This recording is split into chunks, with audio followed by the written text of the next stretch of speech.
and Ruiz.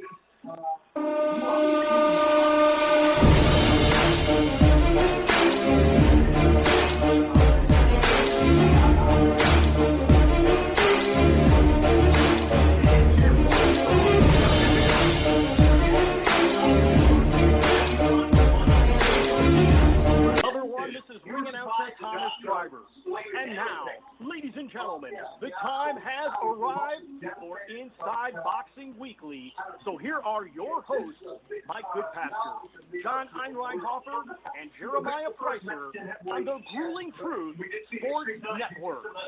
Welcome, everybody, to Inside Boxing Daily on the Grueling Truth Sports Network. John, turn your TV down. All right. Jeremiah was texting me and blaming me. But Inside Boxing Daily is brought to you by BetDSI. Make sure you go to betdsi.eu. Put in the promo code TGT to get a 100% cash bonus on your first deposit up to $1,000. Also, we're brought to you by the Retired Boxers Foundation with Jackie Richardson and Alex Ramos. Make sure you check them out. And also Seat Giant, which you can go to Seat Giant. Use the promo code TGT, and you will get a discount on your tickets. I am your co-host for Inside Boxing Daily, Mike Goodpaster. Right now, I'd like to welcome in my co-hosts. First up, Jeremiah Preisser. How you doing, Jeremiah? I'm doing damn well, man. It's an exciting night, so let's get this ball rolling, man. All right. It's exciting for me because anytime one of the shitty heavyweights lose, I feel vindicated. All right, next up, we've got John Einreinhofer, who is, of course, the president of the Deontay Wilder fan club. How you doing, John? Did we lose John? I don't know. Did we lose John? I mean, did we lose John? John? John? Yep. Oh, there's John. What's up, John? Yeah. Can you hear? I'm here. You guys there? Yeah, we're here. I just say hi, okay, and we'll continue with the show. All right. Well, I'm just saying, I guess it's a good night for Deontay Wilder because the Joshua fight wasn't on tap for a while. He's going with Fury, so I don't think it's good for any of them because it'll still cost them all money in the long run. I think it's good for Wilder and Fury right now. And of course, Andy Ruiz. The only thing good for Wilder and Fury would be both. They both just disappeared to me. But that would be the entire heavyweight division. I'd be down for that. But a late replacement tonight. And massive underdog, Mexican Rocky Andy Ruiz Jr., who I'm pretty sure was born in America, but they're calling him Mexican Rocky, shook up the world tonight. And he spoiled the long-awaited U.S. debut of unified heavyweight champion, whatever that is, and British star Anthony Joshua to score 4 knockdowns and record a spectacular upset via 7th-round TKO at Madison Square Garden. And I would just like to say, I'm worried about Eddie Hearn right now, John, because he looked rather sick standing behind the interviews. He had definitely was in severe distress. We just saw him in the ring post-fight, and he should be. Lucky for him, he's got an immediate rematch clause, but he just had a TBC heavyweight blow away and embarrass his in the U.S. of all things. So I guess probably not worse of a night for Eddie Hearn. All right, Jeremiah, I know this surprised everybody, but the thing that stood out to me was really, and I kind of knew this going in, but I have a hard time dealing with guys that are getting fights like this and showing up out of shape. But Andy Ruiz technically looked really good tonight. I mean, the way you don't see many heavyweights throw a jab to the chest the way he was doing to keep him off balance. So I was impressed with Ruiz tonight. Yeah, I actually think he showed some kind of old school ability. I mean, honestly, you don't see a lot of guys jabbing to the chest anymore. He was going to the body consistently. And like you said, technically he was rock solid. I mean, every punch, just about every punch that he threw. I mean, it's a bit difficult when you're punching up at guys. So some of the headshots, got a little, had a little slack in him. But yeah, in terms of technical ability, he was rock solid. All the punches were sharp. I mean, his hand speed was obviously very good. And I think his game plan was excellent. I mean, and I do think that Anthony Joshua made it a bit easier on Ruiz because he wasn't pumping the jab consistently. He was trying to keep him at distance, but maybe he never got his legs under him. He's never really been an excellent jabber. In my opinion, he's always been a good jabber. He seems like he understands it fundamentally, but he's never really done a great job at keeping it in somebody's face, pumping like a piston. And again, I think that made it a bit easier for Andy Ruiz, but he was setting up his shots and he scored consistently and he got the job done. What a win, man. All right. Where do we go from here? Obviously, we're going to a rematch. My first question here is, John, the thing that struck me about Joshua when he was in the ring and standing in the corner there, he seemed like he was a little bit too cool for school tonight, and he got his ass owned by Andy Ruiz. Do you think this is more of overlooking somebody, taking something for granted, or do you think he got exposed tonight, or a little bit of both? I think some of both, but I think that there were things that with Joshua that, look, I wasn't picking Andy Ruiz for the win tonight, just like nobody else was. But there things now, when you see this tonight, did come back on Joshua's part.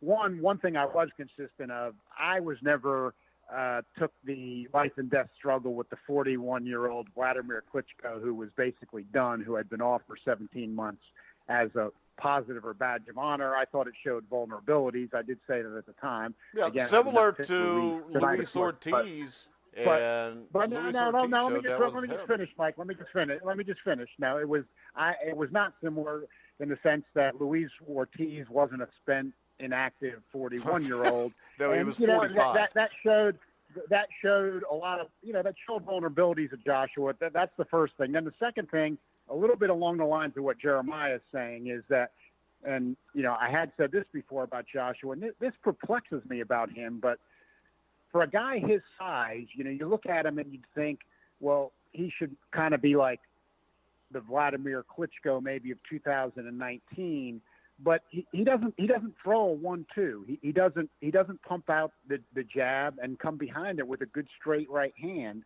and you've seen him do that a lot. I thought tonight with Ruiz, he might compensate that with his right uppercut, which he likes to go with a lot, but he didn't get that off against Ruiz. He dropped him with a huge left hook, but Ruiz showed a lot of heart. But I think with Ruiz, then it was that what he was able to do, he wasn't doing it like a Joe Frazier or somebody like that, but at least, and even more so than when he fought Parker, he was more willing to close the distance. He's got good head movement. He's got the hand speed. And the key to the fight for him was then when he closed that distance, he used the hand speed. He was throwing that good left hook to the head and then followed by the good overhand right, even though he was the shorter guy. And Joshua just couldn't deal with that combination all night. And once Ruiz started landing it, and he was just up and down off the canvas. And Joshua just looked like he completely wanted out to me. At the time the fight was stopped. So I didn't have any problem with the stop. To me, he just looked like a guy didn't want to go on. Yeah, to me, what I see is this. When I look at him, Jeremiah, 3 years ago, I thought Joshua was infinitely better than Wilder. I think in the 3 years what we've seen is, I think we have seen Wilder progress a little bit, and I think we've seen Joshua not do anything to get any better. I mean, he's still the same guy he was. And the main reason I thought Joshua was better than Wilder 3 years ago was the fact that I thought Joshua, with his age as compared to Wilder, that Joshua would improve. But he's not. And the other problem I have is this. I give it to John because he questioned it when he got dropped by Klitschko. But tonight, I would never say any boxer's a coward. But he didn't look real interested in continuing when he got knocked down. No, he didn't. Actually, I thought for the second knockdown, I thought it was a bit iffy that he was they let him continue. I mean, because after the first knockdown, yeah, he looked hurt. He got up. He seemed all right. But the second one, it just seems like he was taking his time, getting it all together and kind of getting to his senses so they can make the match. And so I think I fall in line with you guys where he didn't seem like he was that interested in, like, he didn't really seem like he was that motivated to keep going. And I mean, he did get it together. And I know there was a period there where it looked like maybe Andy Ruiz had kind of, messed up his chances, right? I mean, he scored the 2 knockdowns in the round, and then the next round, he's just following him around, and Anthony Joshua's just kind of getting his stuff back together. And I think even as Brian Kenny and Chris Mannix said ringside, even in the round after, Anthony Joshua's legs did not look good.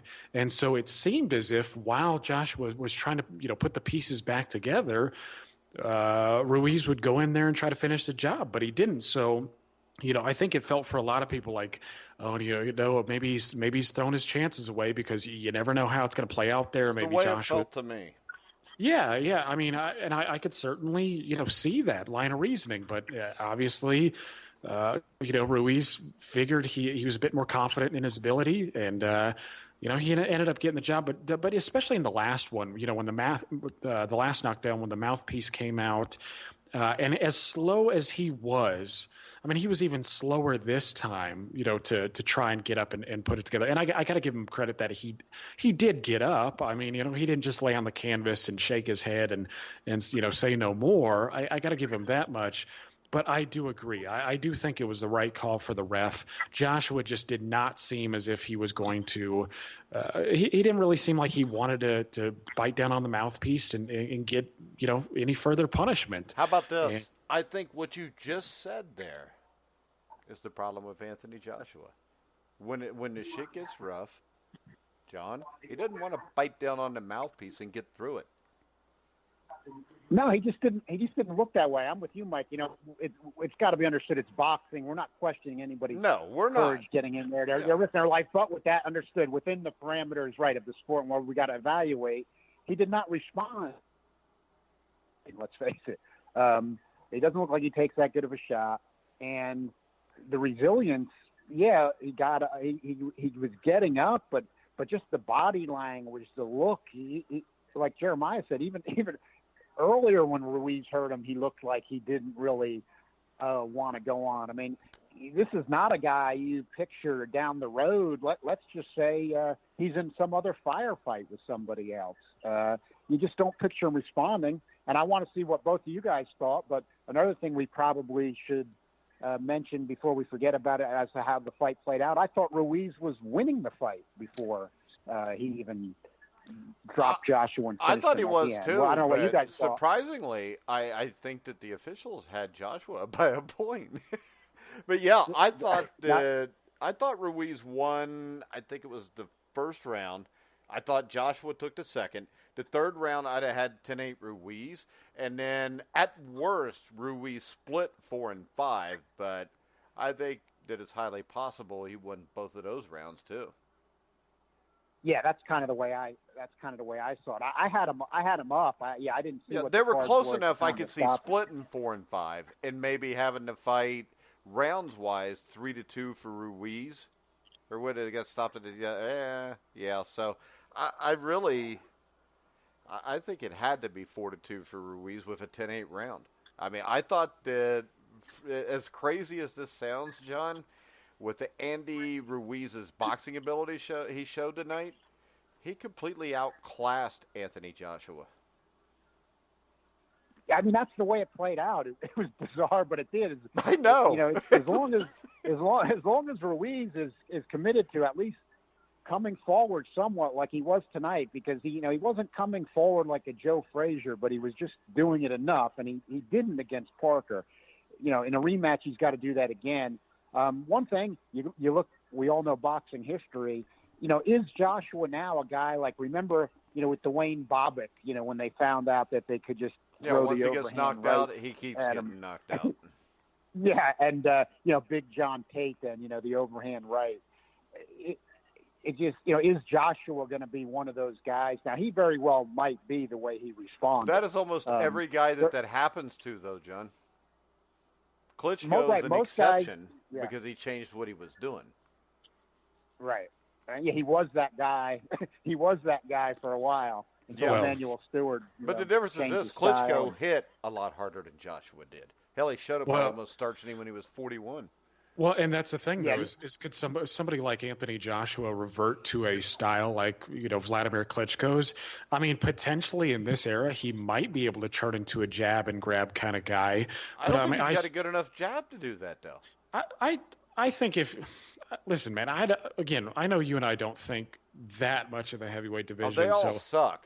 I think it's possible. Okay, old man. I think. Back in my day, Ron Lyle and Jimmy Young would have owned these son of a bitches. Yeah, well, I mean, I think it's possible. I think they would have too. But go ahead. Yeah, I think Ron Lyle probably beats these guys, but Jimmy Young in 1977 does too. And just for a little quick one, while you listen to the show, you can go to our Facebook page, and at midnight tonight, Jimmy Young will be fighting Ken Norton from 1977. But go ahead. Yeah, there you go. No, but I think it's possible that Anthony Joshua could just, go to a jab and grab style, but it's not, I don't think it's, at this point, how does it help his appeal doing that sort of stuff? I mean, get back in the mix or whatnot. But to be honest with you, I'm not mad at the result. I mean, I know we've joked around, I love it. I mean, the more these guys that lose, the happier I am.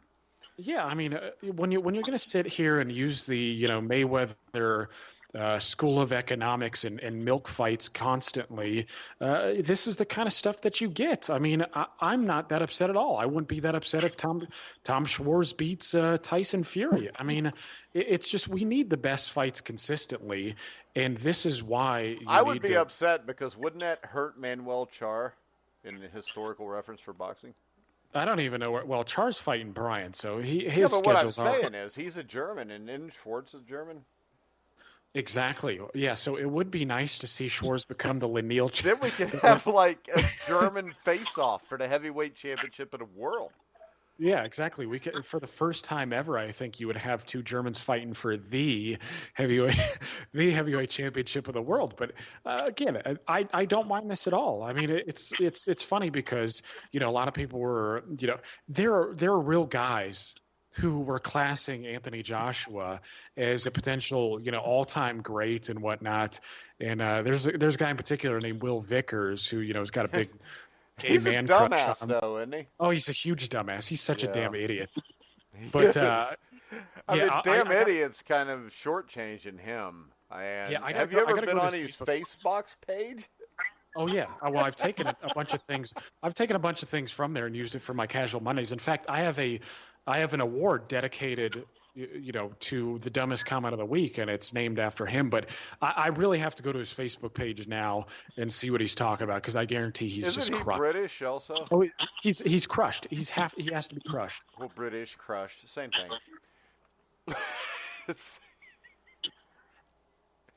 Go ahead.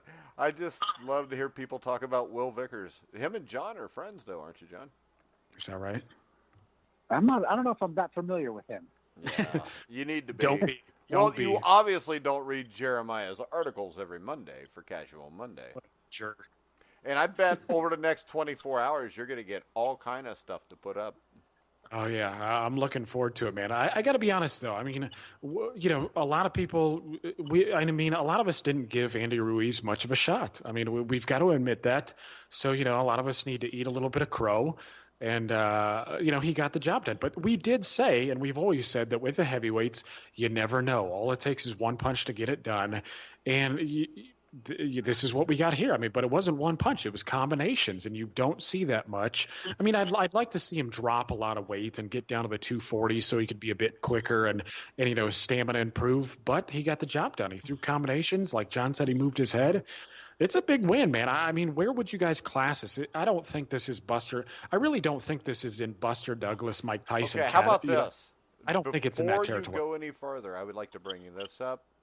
It can't be because it's not for the fucking heavyweight championship of the world. Because Anthony Joshua has never been the heavyweight champion of the world. Okay, but did I say Deontay Wilder? I don't want to hear that shit no more. Upset-wise, I've seen upsets that big in the heavyweight division because people get knocked out. I think, to me, Joe Rodriguez has chimed in on Twitter to say that Anthony Joshua is a fraud. But when I look at this, I don't even know what I was going to say now because of the fraud comment, John. What do you think about that? Off. Well, like Jeremiah's, I was thinking, is it maybe a Lewis McCall, maybe something like that? I don't know, definitely because not Tyson Douglas. But this is the thing, though. I actually thought Lennox Lewis was really good, but I thought Oliver McCall was really good when his head was on straight. And I think Oliver McCall would own every heavyweight fighting today if he was in his right mind. I just wanted to say that because I'm old.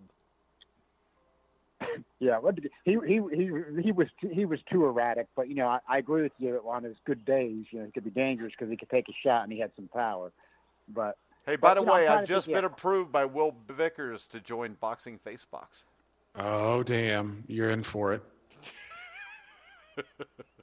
Yeah, I mean, you think now when Holmes beat Mercer, he was like a 4-1 underdog, 6-1, and when Foreman beat Moore, he was like 4-1. So this was a little bit bigger of a spread than that at 15-1. Well, this was like 9-1 or 10-1, so that would make it bigger than Ali and Liston.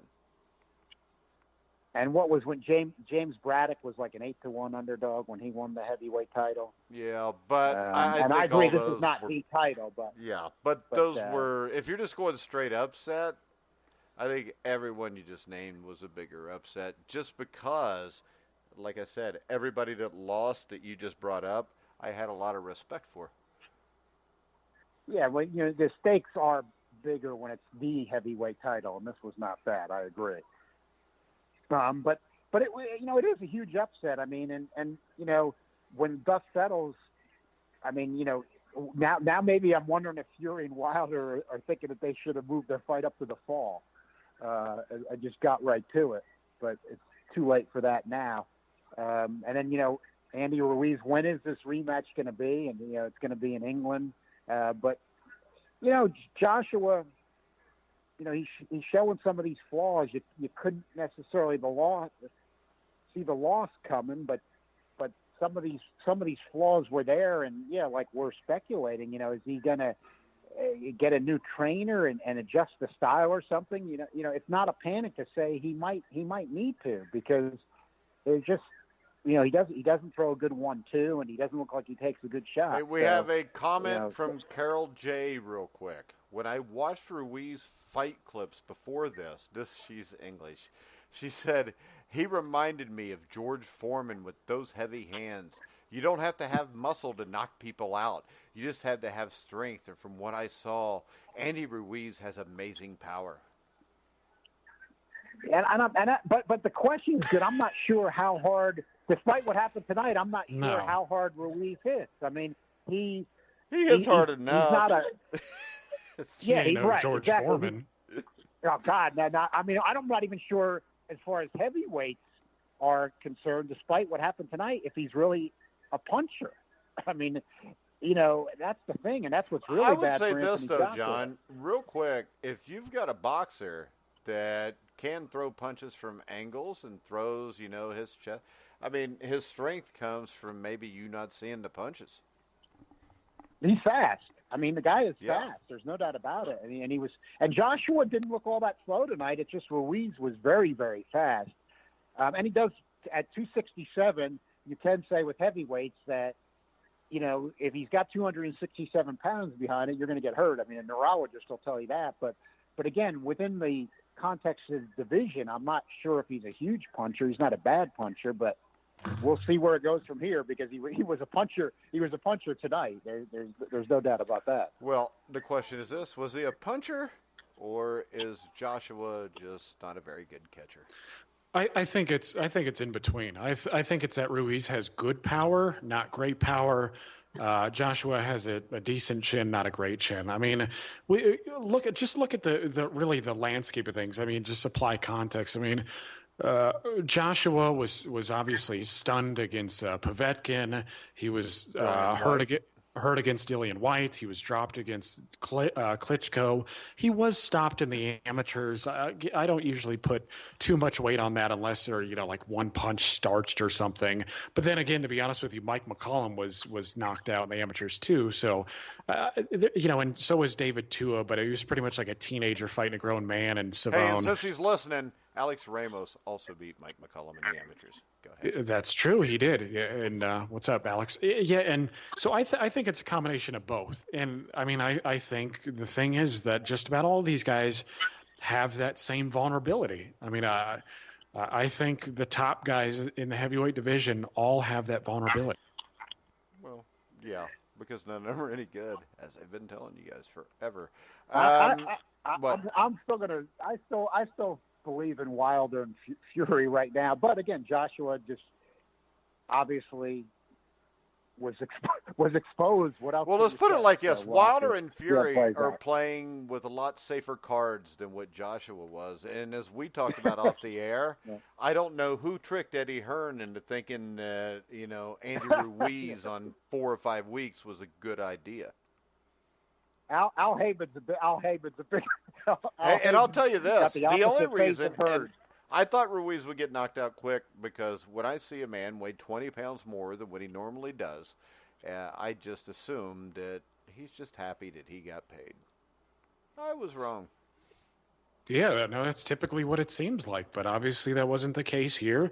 I mean, again, we as analysts always try to, read everything into it and give you our. And here's the thing: is most people felt the same way that we did. I mean, the conventional wisdom obviously was that Joshua was clearly going to win here, especially as a substitute, and I think it justifies that Ruiz is better than Jarrell Miller. I mean, I think we could say that with some confidence now. Yeah. Well, I think we were saying that before because we all said that was more dangerous. It to him now, but I thought Miller was dangerous for him. I'm not going to change off that now because Miller's only dangerous if he falls on you. I thought Miller was dangerous, and again, we don't know. He was obviously helped by PEDs. Exactly what that gave him, it's hard to say for sure, but. You can't take anything away from Ruiz. I mean, he proved how good he was tonight. And you got to give him credit, too. Joshua is a puncher, and Ruiz got up from a huge knockdown from that left hook. And he responded. Look how well he responded. Because he did take another one later on, and he didn't flinch. And it was a big shot. So, one guy responded extremely well, and the other guy didn't. Yeah, but here's the thing, too, is that now they said there's well, I want to skip to something else because this had just popped into my mind. What did you guys think of the interview afterwards where Anthony Joshua just kind of pops in while Joshua is taking questions, says that Ruiz deserves credit, and then just walks off and doesn't take any questions? I mean, you guys make anything of that? The thing that I made of after it, and I was talking to John when we were doing that. I hate to name drop with famous people that I know, but I was talking to John Einreinhofer. Cool it, man. Cool it. And the thing that stood out to me was the fact that Anthony Joshua didn't even seem freaking bothered that he'd lost the fight. I had to take it the same way. I mean, I don't want to read too much in, but you had to see it. Like the way he responded to the knockdowns, the post-fight reaction.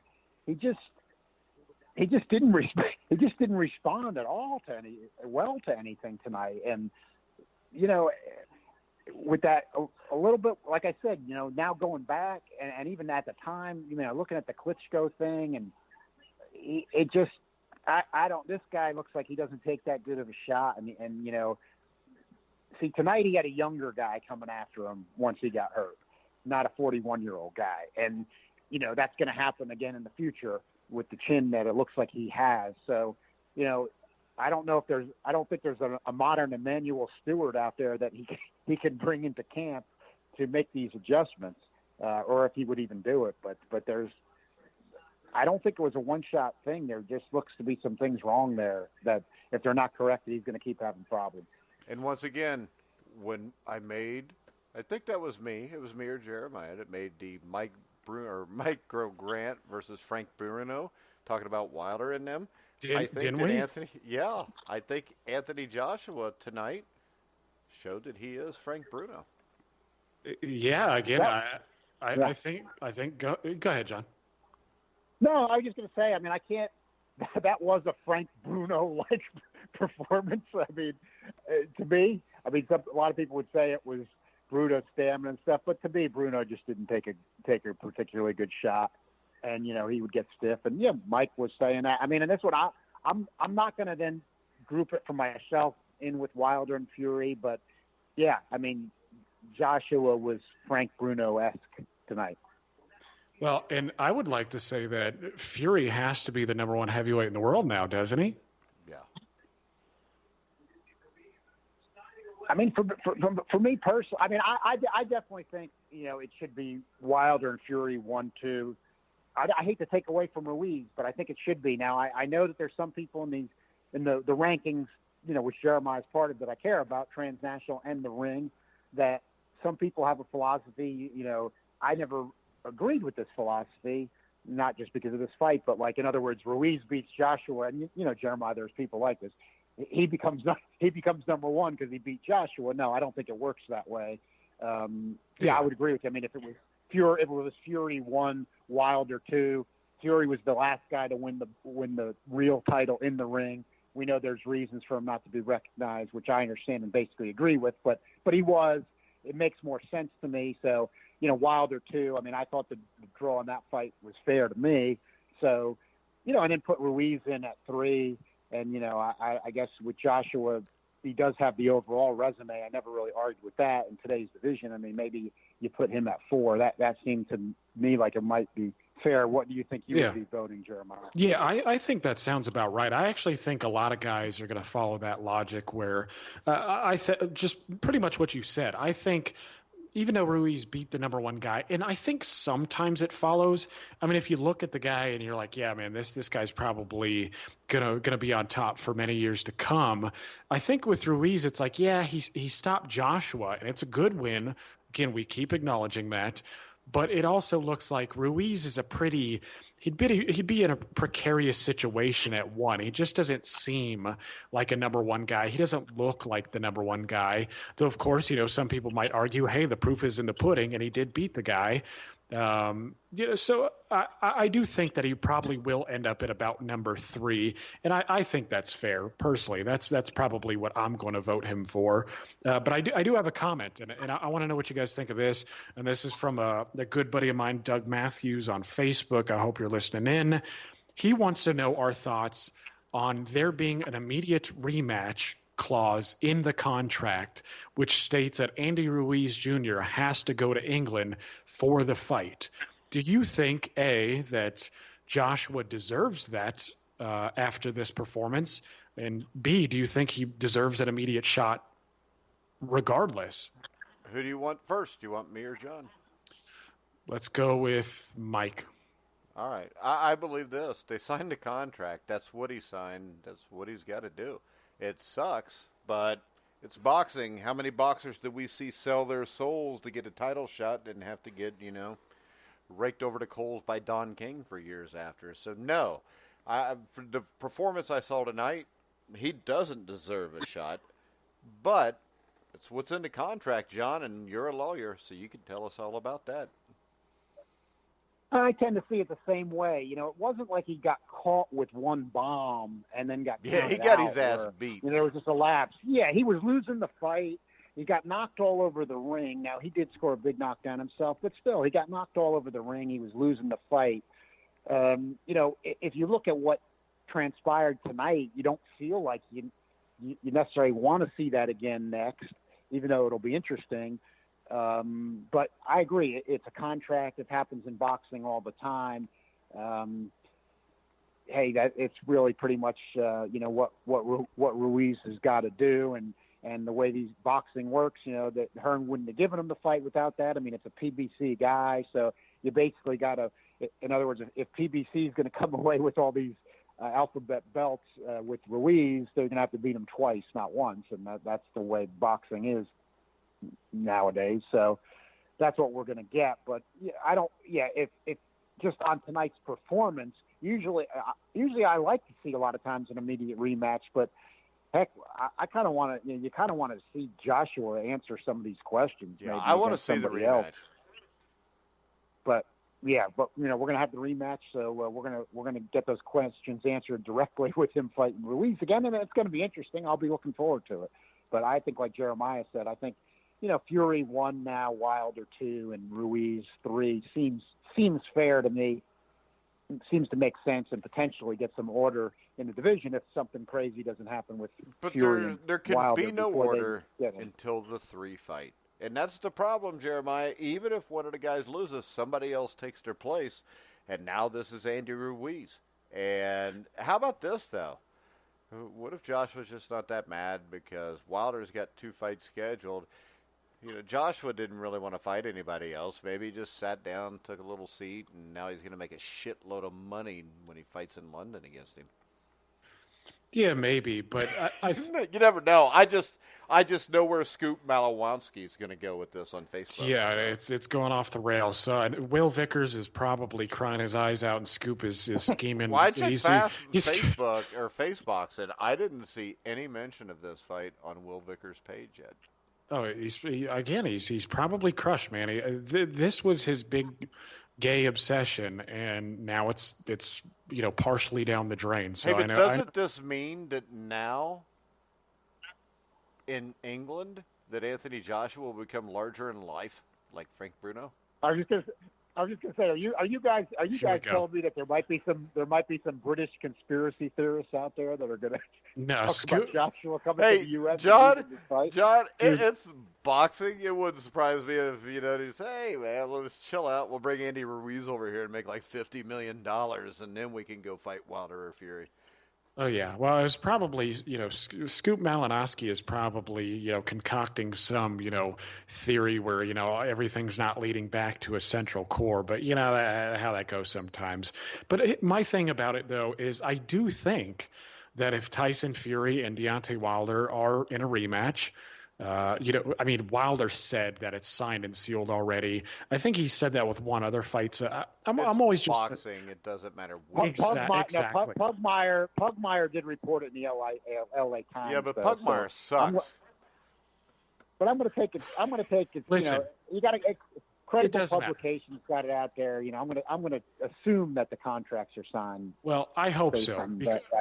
I will say that I do think if Tyson Fury and Deontay Wilder fight a rematch, I do think that it will be for the heavyweight championship of the world. I mean, I think that's how it's got to be right now.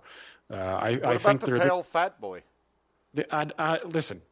I appreciate his win, and I imagine you could argue that he could be number 1 or number 2. You could. We'll see where the chips fall with Transnational in the ring.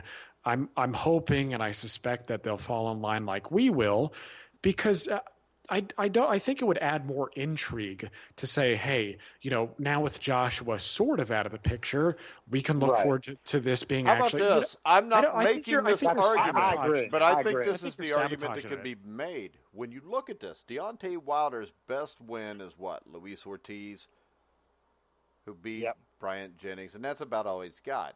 Andy Ruiz lost a really close fight to Joseph Parker, but he beat Anthony Joshua, who beat an old Klitschko, beat Dillian White, beat pretty much everybody that's been put in front of him. He was ranked as 1 or 2, wasn't he? Where was he ranked transnational-wise, Jeremiah? So he was not. I'm pretty sure he was number 1. Okay, he was number 1. Now I know that just beating number 1 doesn't make you number 1, but beating number 1 gives you a resume that's better than the other ones, because Fury and Wilder, both had draws against each other. Now, most sane people outside of John think that Fury won the fight, but still, even if Fury won the fight, he hadn't done anything for 3 years before that to deserve this. I mean, he beat an old Klitschko who was older than... Anthony Joshua beat Klitschko to me more impressively, John, than what Tyson Fury did. Tyson Fury basically just did that Menusteric goats thing and just looked at him and got the decision, because neither one of them did anything in that fight. So I think the 3 of these guys have to decide it, because I don't think there's a cut hair's difference between any of the 3 of them right now. There's nobody here that has the infinitely better resume. No. I mean, there's some people like Jeremiah was saying, and I was saying there's some, and some people are going to take the view that you've taken, Mike. I agree with Jeremiah. I would put Fury 1, Wilder 2, and Fury was the last guy to win the title in the ring, even though we know what happened afterward, and have them. They're going to have them fight it out for the heavyweight championship. There'll be some clarity there, and then if Andy Ruiz beats Anthony Joshua again. Let him hopefully have the first shot at it. And you would figure certainly if Wilder beats Fury in the rematch, I mean, we're getting down the road, but with then they're going to Ruiz fight a third time. and Wilder being PBC, that you would think that they'd be able to put that together. But but the thing I would worry about is they put this shit off, and then Dillian White gets a shot. That's why I don't want anybody to be considered a champion until the three of them fight each other. Well, I mean, my thing is, I just don't think Joshua is. I mean, even if he goes and beats Ruiz, in a rematch. I mean, if they have an immediate rematch because that's what's in the contract, then you have them fight. I don't know, later this year, or early next year. And again, Anthony Joshua wins. Let's imagine that he does. I don't put him. I'm not going to leapfrog him over, Fury or Wilder. And again, I want some clarity to the division with Joshua being seen as one of the major players. In fact, Joshua was seen as the major player. He was seen as the driving force in the heavyweight division because of his selling power. And now that he's knocked off, again, I don't want to see him even if he beats I think if he beats Ruiz, then I think Fury Wilder's for the heavyweight championship of the world. Joshua took himself out of that tonight. I just think Ruiz inserted himself into that conversation. Well, I mean, I think you could say that. Again, I understand that line of rationale. I'm just saying nobody here has that great of a resume, but all three of them are infinitely better than Anthony Joshua's now. Yeah, to me, you have to think that Fury and Wilder and to be honest with you, I'm not mad about it. I mean, this wasn't something great. That. This is a good thing for boxing because let's face it, these three guys outside of the one Fury Wilder fight, these guys weren't going to fight each other anyway. Exactly, they were putting it off, and right. And I really could care less. I mean, what they were just using, again, they were using the Mayweather School of Economics. They were milking it, and now you get this. And Tyson Fury and Deontay Wilder feel a little bit better about themselves because of it, I'm sure. But they might want to, take note that this can happen to them. Again, Tyson Fury and Deontay Wilder. It might get them hit in the heavy bag. It might get them hit in the heavy bag a little harder tonight. Exactly, because, Luis Ortiz might be a little older, but all it takes is that one punch to get it done. Same with Tom Schwartz, though Schwartz, I think, is the weakest opponent of the bunch. But, he's not you're weaker right. than Dominic Brazil, is he? Yeah, he is. Yeah, he Brazil is? would beat Schwartz, yeah. Oh, shit. Brazil could beat somebody? Oh, yeah, Well, this is the Brazil, heavyweight division of the day. He's got some power, but as No, we know, Brazil's never beaten anybody except that one African or Nigerian that Jeremiah thought was hard. Ogona, he was undefeated. Yeah, he wasn't very good, though. Yes, but he's not bad. I would like to say in my own defense that tonight I started the show off by saying Andrew Ruiz looked pretty good tonight. So, just so you know, Jeremiah. Because Jeremiah thinks I think everybody sucks. And I usually do. Because they usually do. Well, I mean, I know you got to be... I got to say this in all seriousness right now. Not overall skills, but it's not even being crazy. Who has the better chin, though, Dominic Brazil or Anthony Joshua? Probably Anthony Joshua, because I think Anthony Joshua would get up until they just waved it off. Yeah, I mean, he's going to drag his ass up anyways, where Dominic Brazil is just going to say, fuck it when he goes down. I don't know, man. It's tough to tease What's your out. language, Jeremiah? We can't talk like that on this show. Go ahead, okay, John. I'm sorry. I just say at least Brazil will try to get up and keep fighting. He did? Yeah, he did get up from the knockdown. I don't even remember. Yeah, he did get That up was from like the 2 knock. weeks ago. I can't remember that shit. I can remember everything that happened before 1997. I've already told you this before. Well, he had to get up against Mansour. He had to get up against Ugono. Yeah, I mean, they both have shown, they've both shown that they can get up from knockdowns. I mean, but yeah, but it is safe to say that Mansour was like older than shit, and Nagano is just not very good.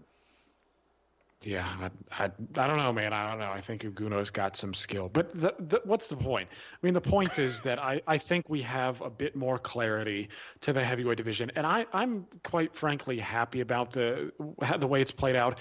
Again, I wasn't an Anthony Joshua hater or any of that. I mean, in fact, if Brazil would have knocked off Wilder, I'd have been just fine with it. If Schwarz knocks out Fury, I'd be fine with it too. I mean, yeah, I hope they all is just to hopefully teach everybody else that's doing this shit right now that you shouldn't be doing it because it can bite you in the ass. Right. Errol Spence is going to screw around. Terrence Crawford, he wants the fight, but Spence is going to screw around. Anything can happen.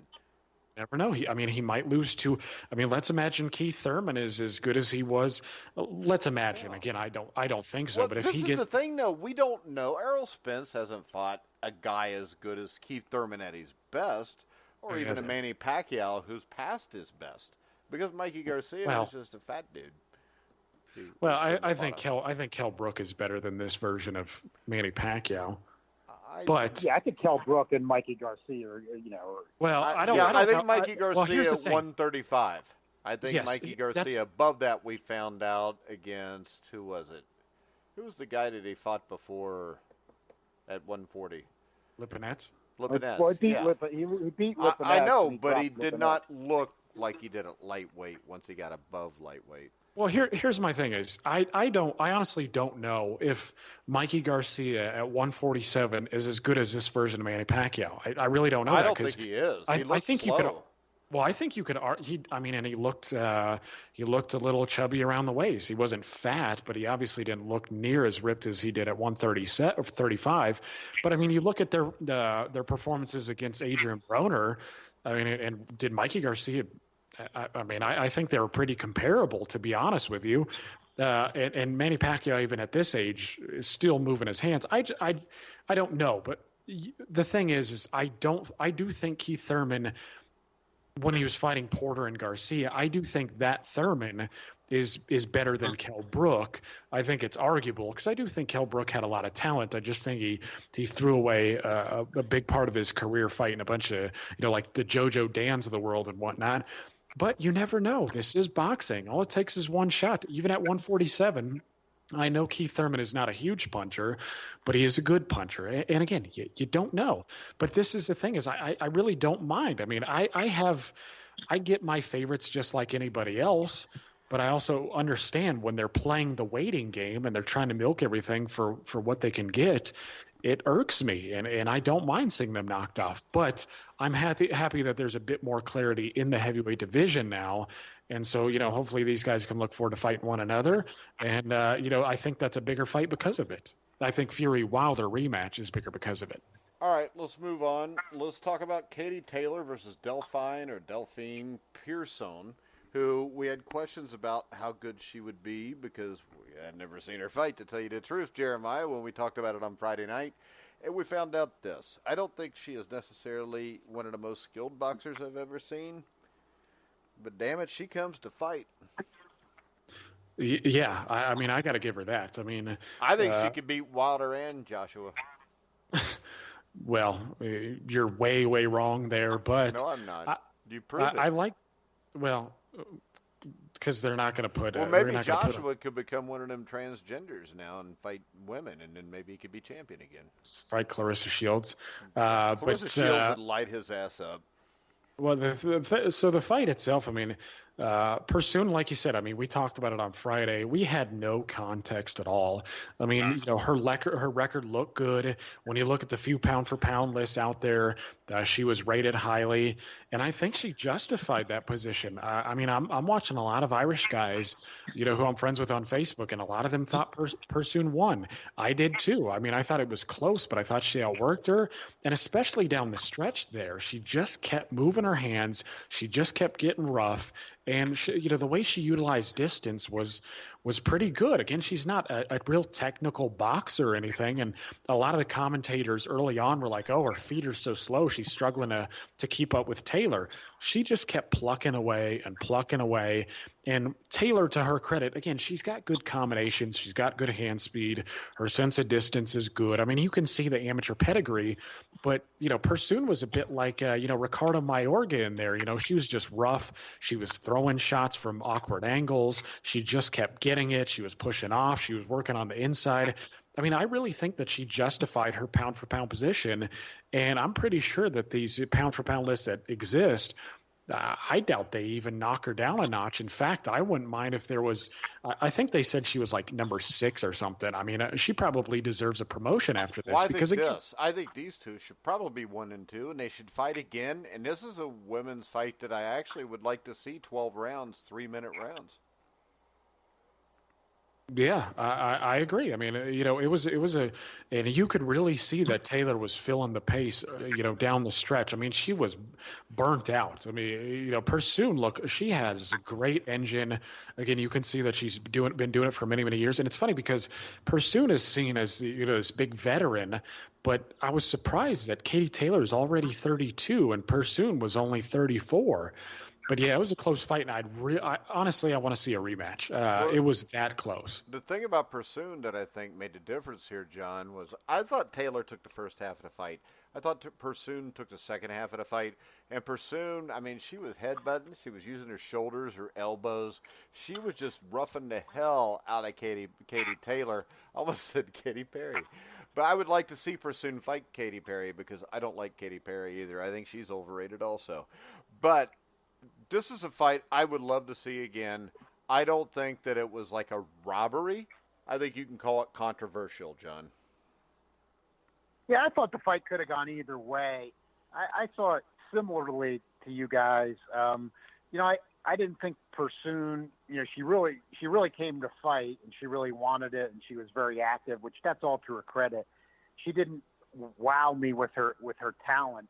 And I was really, I guess some of the difference to me though is I was actually like disappointed with Katie Taylor's performance. Yeah, I saw, Pursoon was aggressive, wanted to fight, but even more than I think the rough tactics, it looked to me like, Katie Taylor was in there with somebody that actually, wanted to fight and was going to exchange punches. And Katie Taylor just didn't know how to respond because she was actually in a fight.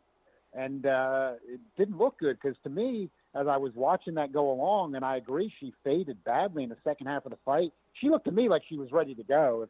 If the fight would have gone another minute, she looked to me like she would have gone. Hey, but the thing is this. She had more balls than Anthony Joshua. Yeah, no, I mean, she didn't fold up. Right. She didn't fold up. She didn't take a seat or anything like that, but it wasn't as bad. It's true. It wasn't as bad as an Anthony Joshua, but she wasn't responding that well. And Jeremiah correctly points out the age too. You forget how some of these pros who were in the amateurs a long time, how old some of them are. And yeah, she's 32 already. Because I like all her skills, and I'm not saying they're gone, but it seemed to me like, even though her corner was saying box a little more, and you would think box, it looked to me with the skills she had compared to Pursoon and really the power she could have generated, that she, why wasn't she just standing there a little bit and just outworking her with her skills and hand speed and putting some hurt on Pursoon, but she just didn't really want to fight like that, it looked like, and she wasn't boxing her that well either. So I just was disappointed in her performance because I think her abilities. I think the perfect word for it is she just looked uncomfortable. Yeah. Yeah, she did look uncomfortable. That's what Pursoon does to people. I'd imagine that's why she's 43-1. Well, and that's the thing too, is people need to understand, and a lot of people do who've watched boxing for a long time, this is not just a skill sport. Having faster hands, having bigger power does not mean that you're going to win a fight. Some people who just keep plugging away get the job done. Just people with sheer will to win, just volume, chin, things you can't teach. And Pursoon has those. I mean, Katie Taylor did have some moments, I thought. There was I think it was round 8, I believe, when she was working off Pursoon's first punch. And she would combo off of it, or she'd hook off of it, and she had some success, but she just had a hard time finding her distance. And this was one of those, I think, lessons where, the amateur game where they're constantly breaking you and not allowing the inside stuff and the rough stuff. Again, this was just a lesson like that, and hopefully she's better because of it. But I want to see a rematch. I mean, I honestly don't know much else, about the lightweight landscape in the female boxing, but I mean, I think this is well worth it. All right. Next up, Callum Smith. I don't think Hassan and Dam needs a rematch, John. No, this was just how we could have scripted this one, which is, this is one of those ones that you saw it unfold just the way everybody thought it would. You were saying, why are we here? Why did we have this fight? But that happens a lot in boxing. And Dom does not have a good chin. He never has. He does have some boxing skill, but Smith's much bigger than him and taller, so that wasn't going to help him too much here. And he can't take a shot, and Smith's a good puncher, so how else was it going to turn out? There wasn't much of any other scenario. I just give Ndam credit. He got caught for real. In other words, though, he wasn't some guy laying down or looking to fold up. I mean, he just doesn't take that good of a shot, and he got caught with a big shot. He was actually fighting all right before that happened. Yeah, and that's his pattern. It's not really a skill problem with him, is he just doesn't take a good shot. And this was about the worst style matchup he could have, but that's what we got. And played out just as we expected. But people trying to, I think Callum Smith is good, and he's a good puncher. I like his potential, and of course he's already, with all the weight classes and everything, supposed to be the 168-pound champ. But we've got too many divisions and everything. So I'm curious, how he would do in that loaded light heavyweight division, and he might do pretty well. It'd be interesting to see. I think in a couple of years he would do all right. Yeah, but I ain't ready. I don't think we learned anything. I don't think we learned anything tonight. Like they were trying to say, we've learned something. We didn't learn anything from this and Dam fight. You know what I learned mostly from this DAZN telecast, and I learn it every time I watch DAZN. I like the fights, and I think they do a good job putting them on, but their announcers suck ass. Well, but isn't that pretty much all announcers besides Showtime's? And us. I mean, yeah, exactly. I don't understand why. I don't understand why they haven't put us all on yet. I don't either. I think I don't get John in a dress could do an interview with Rosie Perez better than that redheaded girl could. Oh, Jesus, good Lord, man! It's nonsense, man. I get so sick of that crap. But because Rosie Perez knows a lot about boxing, John. You can tell by the really articulate and in-depth answers she gave about the fight game. Yeah, she goes to all the fight. She goes to every big fight, and been doing that for years and things like that. But yeah, it is a problem all the way around, especially in boxing. You see it sometimes in other sports, but look, it's supposed to be the communication business. You should be hiring people that communicate well. Yes, that should be your first rule. And to know something is going on. They should be knowledge, right? And how about this, John? Knowledgeable. A 500-pound woman can go to all the Victoria's Secret lingerie shows she wants, but she's never going to be a lingerie model. Unless it's for Sports Illustrated and the Sports Illustrated swimsuit edition. Yeah, that's what they're going for now. But, yeah, but it's a weird thing, man. I get Rosie is a celebrity, and it's one of those clout things, where they put it on purposely because they're like, oh well, look who's coming to watch our fights. Rosie knows a little bit about boxing, but Rosie ain't really been in anything since White Men Can't Jump, has she? Dude, what has she been in? Right, I don't know. Exactly. That was 1992, John. Now that an actress, yeah. She's probably getting so much from the royalties that she's still staying afloat. Honestly, I don't know what she's been in. I don't really even watch TV anymore, so that question is beyond my knowledge anyways. But yeah, I get tired of, these goofy interviewers and some of these guys. Like, how many guests have they had on? I mean, in totality, I'm talking about DAZN, Showtime, ESPN, where they invite a guy on and they're asking him about, the fights, and they're like, hey, well, who do you favor? What do you like in a guy? I remember they had some guy from, what was it, Shameless, I believe, and they interviewed him, and they're like, yeah, he's a big boxing fan, and they ask him about a guy, and the dude's just clueless. I mean, he starts giving these like basic answers, like, well, he's a good fighter. I like him. He's from New Zealand. I'm like, what are you talking about, dude? Get this dude out of here. I don't want to listen to him. But I did want to say, I got a question from a fan. This is kind of our setup. We just go with this. So we're going back to the heavyweight division, at least for a short bit. And this is from the 13th round. At the final tally, a guy who always retweets our podcast. Yes, and we appreciate that greatly too. Very much. Yeah. We thank this guy a lot. So we're definitely giving this guy an answer. So he says, a question for all of you. What do you think of Usyk facing the winner of Ruiz Joshua 2? I would like his chances against either of them. So John, go first. Well, I had thought about that a little bit after this happened, just in a sense, because I was thinking with Hearn, Usyk, Joshua might be coming up because Fury and Wilder are going to be fighting. I actually think Ruiz would be a very bad style matchup for Usyk. So that's probably the one type of guy that could give Usyk some trouble, because he's outweighs him, but he's fast. And so Usyk's not really going to have the speed advantage, and Ruiz could even lean on him some.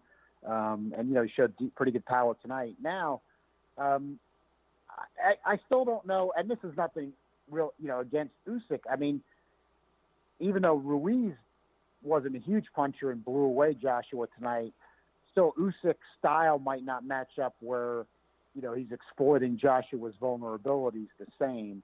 But Joshua's leaves a lot of questions tonight. I mean, Joshua's, I don't know, we're not sure yet exactly how hard Usyk's going to hit as a heavyweight. Maybe if Joshua's chin's that weak, it's going to be hard enough. But, may not be the best style matchups for him. And he might match up better against some other guys. But then you think of the politics. Ruiz is going to fight Joshua because he's got the rematch clause, but he's a PBC guy. So not that it would be impossible to happen, but you think, how does that, fight Ruiz, Usyk? You don't see it necessarily happening. Hearn's got some problems with all these heavyweights he's got signed.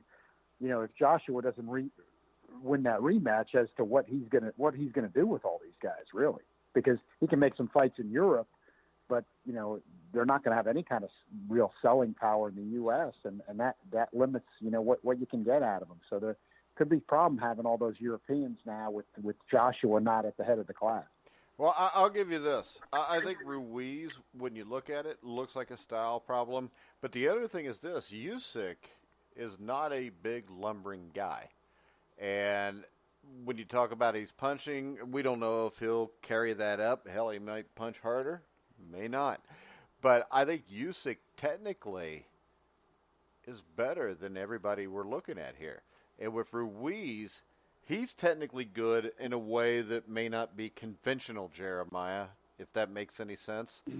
Where he kind of touches you, keeps you off balance. Usyk, I think, with the way he fights, and I said this 2 years ago, and I have no basis for this because I haven't seen him fight a heavyweight fight right now, but I just have a feeling in the end, the guy that may be standing 3 years from now may be Usyk. Yeah, man, I think you're right. I mean, I really don't think, to me, I'm not even sure I really need to see Usyk at heavyweight to know how good he's going to do. I mean, realistically, yeah, because all the heavyweights suck. See, you agree with me.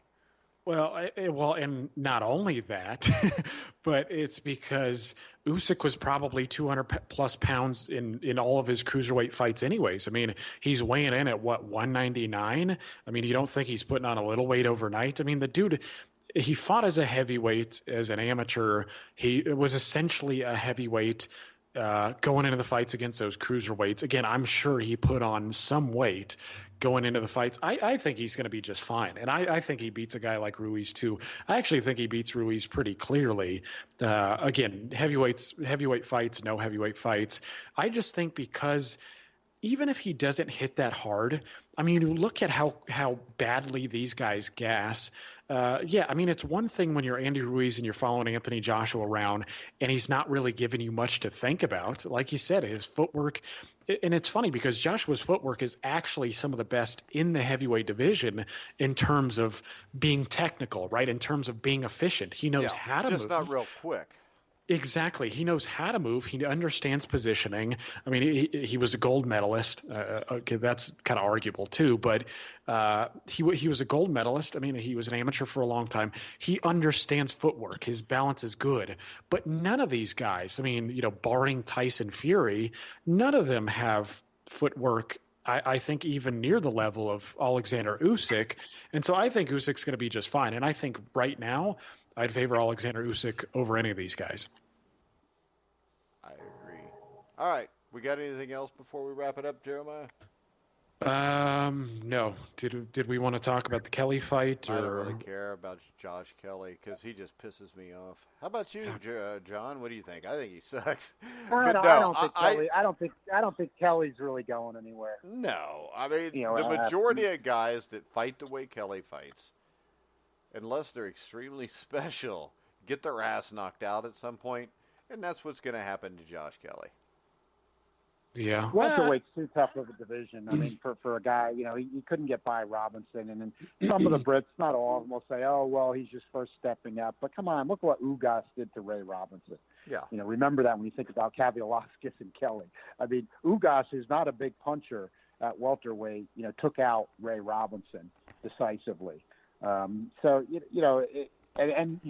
is not the number one welterweight in the world. So it shows you just how far these guys have to go. And there's too much talent. Taylor's going to be coming up to welterweight in Pro Gray, and they're both better than Kelly. So I just don't think it's going anywhere. All right. Anything else, Jeremiah? John, anything you got? I want to add just for clarity that I do agree with. And that's always my stance. I don't need Usyk to test the waters at heavyweight. I do agree with Jeremiah there. You pretty much know. That's what I said. I already think he's the heavyweight champion of the world, John. But I just want to see. I just do want to just see. I just want to see power wise. How that's going to play out. But I don't think we need any testing of the waters or anything like that. As far as I'm concerned. Yeah, but it's not like Deontay Wilder or Tyson Fury or Andy Ruiz are just going to jump in and fight him. So he's going to test the water.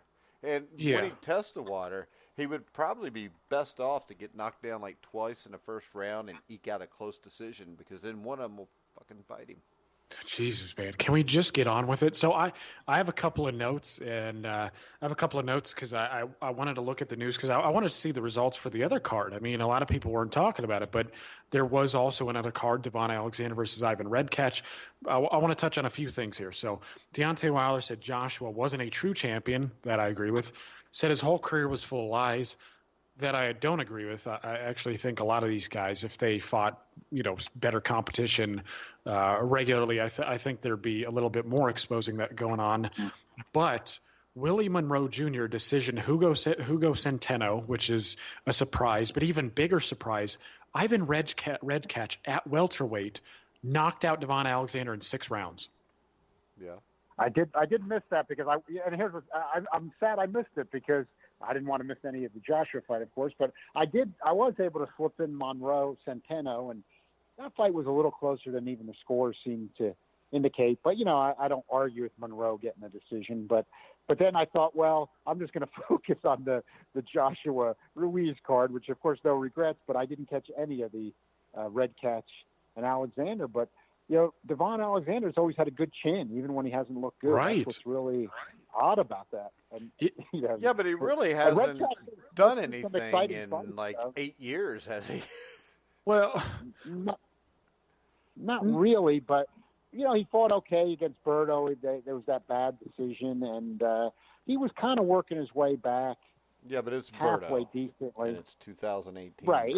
No, nobody really, no legit top 10 opposition. But I mean, the last good win I remember him having, I think, was against Soto Carras. Yeah, it's been a while since he was that's in not that legit good of a top win. 10 level. But what I like that Jeremiah mentioned that, I'm glad he did, though, because the one thing good about that, and it's nothing against Alexander, he had an interesting story in his comeback from, opioid addiction, but is that Red catches in exciting fights. And, if he knocked out Alexander with the welterweight division, which all the guys you got there and all the guys PBC has, at least Red Catch's fights are entertaining. So it won't be bad seeing him back after a performance like that. My favorite memory of Devin Alexander was when he fought Timothy Bradley at the old Pontiac Silverdome, and like 19 people showed up on HBO. Yeah, that was a bad fight. That was an that was a horrible fight. And HBO was trying to pump that up like it was Kostya Tszyu against Ricky Hatton or something. Well, yeah, and it sucked because both the guys were really highly rated at 140 pounds too. I mean, and you never knew with Timothy Bradley, his head was a problem at times, but he could box and he could fight a bit. At the time of the fight, the Ring magazine had him 9th pound for pound. Yeah, see, that's because Bradley had pretty much, I think, almost all but solidified his position at the number one position at 140 pounds, and that fight was just awful to watch. Unfortunately, it was not fun at all. But I wanted to say about Bradley, he hasn't had a significant win in a while, but really he should have beat Victor Ortiz and he should have beaten Berto. Again, those are not great wins, but those are about fringe-ish level guys at this point. But Red Catch is really a lightweight. I mean, so that's what's most surprising to me is Red Catch, I believe, started his career at 130, 135 pounds. So for him to knock Alexander out, that's a pretty good statement because Red Catch got stopped by John Molina not that long ago. But he's a fun guy, and he's one of those Ukrainians. I think he was a pretty rock-solid amateur as well. But I think that's a pretty surprising result. So a couple of them tonight. All right, guys. Yeah, he had Molina in trouble, so at least he's punching. Somewhere he's finding a punch at welterweight. All right, guys, we're going to go ahead and wrap it up tonight. Me and Jeremiah will be back at 11 o'clock Monday night. And, John, are you up for a weekly show this week, or do you want to save it so you can pick Tom Schwartz the next week to beat Tyson Fury?